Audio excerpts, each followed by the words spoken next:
मृतकों के लिए न्याय की मांग। आम सभा के समापन के बाद आम आदमी पार्टी ने विरोध दर्ज कराया और राजकोट के मृतकों के लिए न्याय की मांग की। नगर सेवक गेमा देसाई के निधन के बाद आज आम सभा हुई।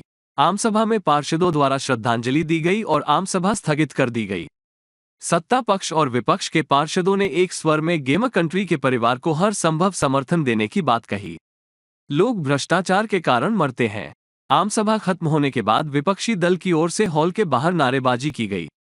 आम आदमी पार्टी ने राजकोट के कोचारी घटना में मृतकों के परिवारों के लिए न्याय की मांग की।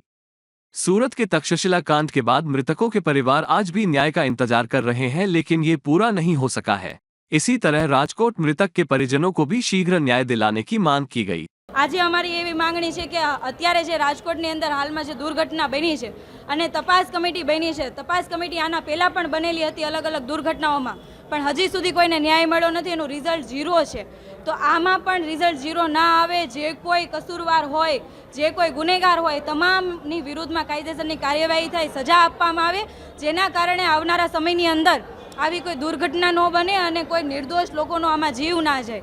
જ્યારે આવી કોઈ દુર્ઘટના બને છે ત્યારે તંત્ર સફાળું જાગતું હોય છે, શાસકો વાહવાઈ લૂંટવા આવી જતા હોય કે કોઈ પણ ચબરબંધીને છોડવામાં નહીં આવે, પણ અત્યાર સુધી કયા ચબરબંધીને પકડવામાં આવ્યો એનો તો ક્યારેય ખુલાસો કર્યો નથી। અમારી માંગણી એવી છે કે સખત કાર્યવાહી થાય અને જે કોઈ નિયમો પોલિસી બનાવેલી છે એના અમલ સખત રીતે થાય। આમાં ભેદભાવની નીતિ જે રાખવામાં આવે છે, ભેદભાવની નીતિ ના રાખવામાં આવે, બધા માટે કાયદો સરખો હોય એવી રીતના કામગીરી થાય એવી માંગણી સાથે અને તમામ મૃતકોને જલ્દી ન્યાય મળે એવી માંગણી સાથે આજે અમે વિરોધ નોંધાવ્યો। Bureau report, voice India TV.